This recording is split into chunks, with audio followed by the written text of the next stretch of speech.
So for my Learn Something New project, I decided to do baking because I felt it was important, especially in the future, if there's a holiday, a special occasion, or if you just want a sweet treat. It'll be less money because if you have this stuff just laying around your house, then it'll be easier, or in your pantry, it'll just be easier. And you don't have to go out every time if you want something sweet. So throughout my project of the semester, I did do a bunch of different things. I did cookies, chocolate chip, and sugar cookie. I did muffins, and I did them blueberry, apple cinnamon, and mixed berry. I also did a batch of brownies, and I did monkey bread. I did do monkey bread quite often because that's what I chose to do my demonstration on. So a few times since we've been in the quarantine, I did have my brothers and my sister help me. And they did get the concept very easily after I just had to walk them step by step of each thing. And I did have to help them, obviously, with the cutting because you do have to cut the cinnamon rolls in 4. So basically the ingredients are 2 cans of the Grand Cinnamon Roll. I already opened them.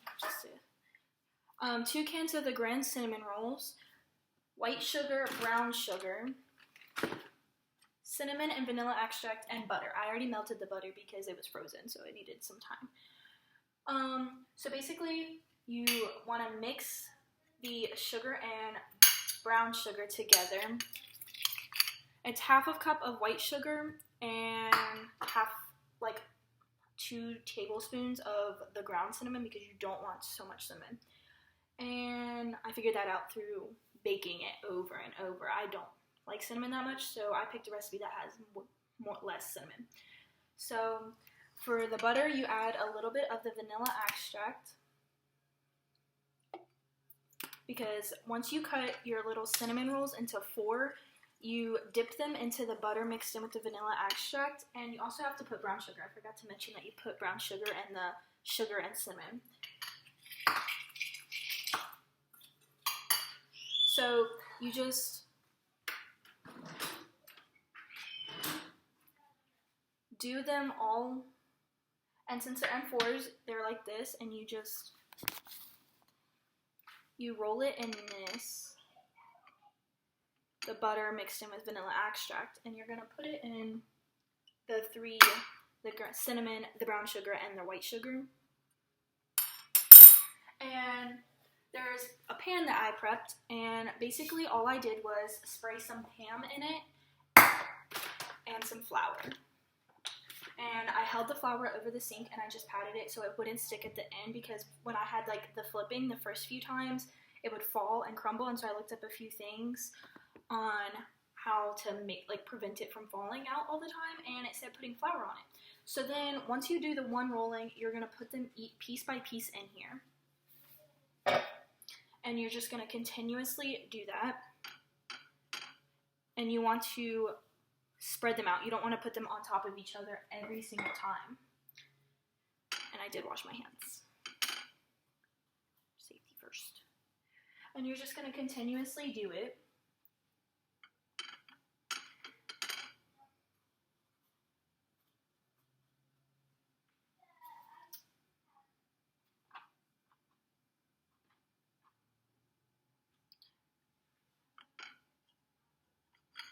And I also need to preheat the oven. You have to preheat the oven at 350, and once it's all in the pan,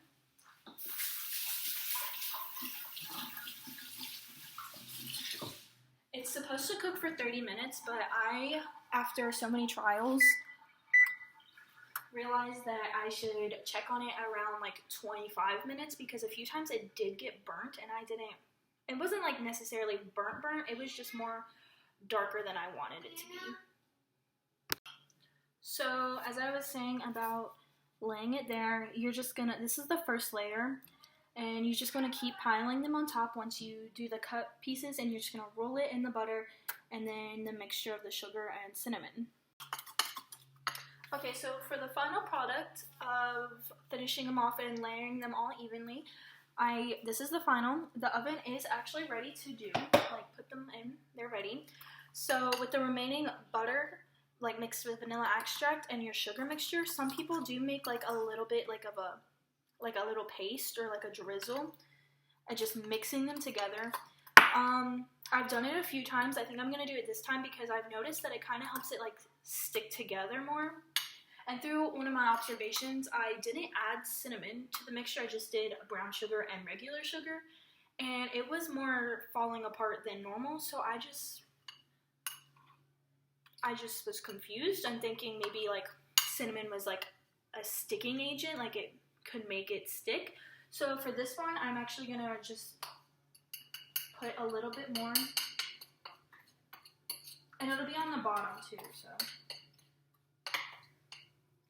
And you can just wipe it all over.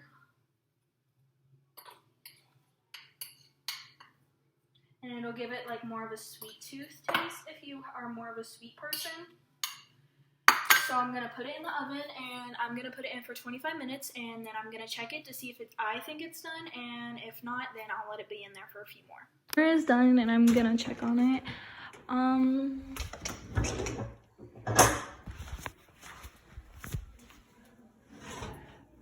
I think it should have a few more minutes. It's not looking completely done, maybe like a minute or two. So the timer went off for the second one, and I think it's done in my personal opinion. It looks really good. So basically now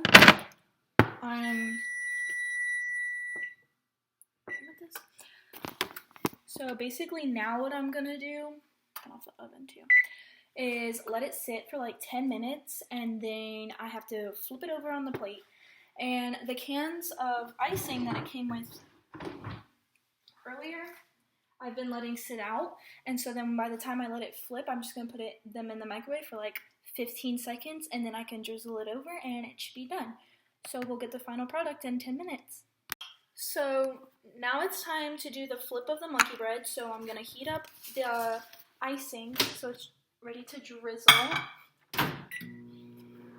for when I flip it.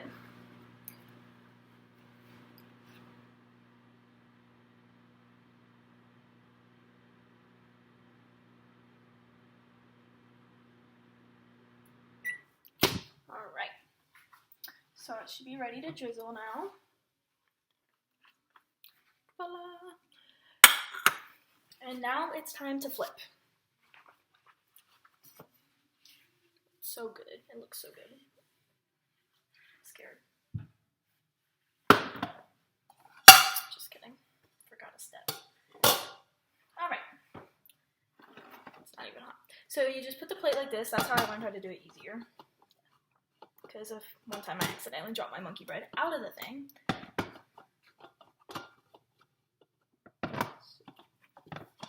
And just gonna let it sit there for like 1, 2, 3, 4, 5. Oh, one piece got stuck, but it's okay. This is the final product of what it looks like out of the oven. So now I'm just gonna drizzle.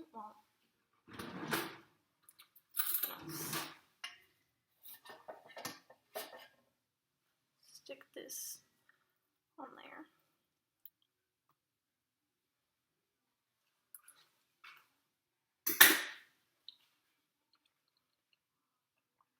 And just drizzle it like.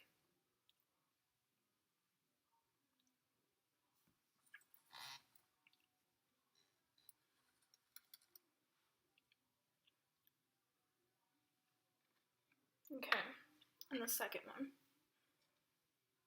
Oh, that got a little too much on that side. It's okay.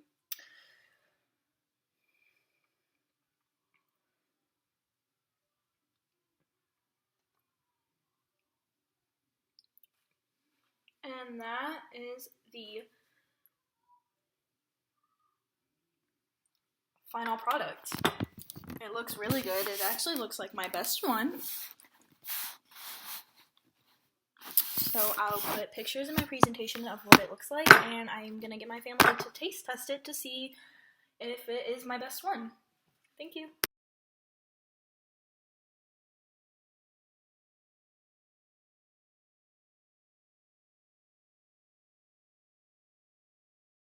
So this is my younger sister, and she's gonna try a piece of it to see if she likes it or not, if it's one of the best ones I've had.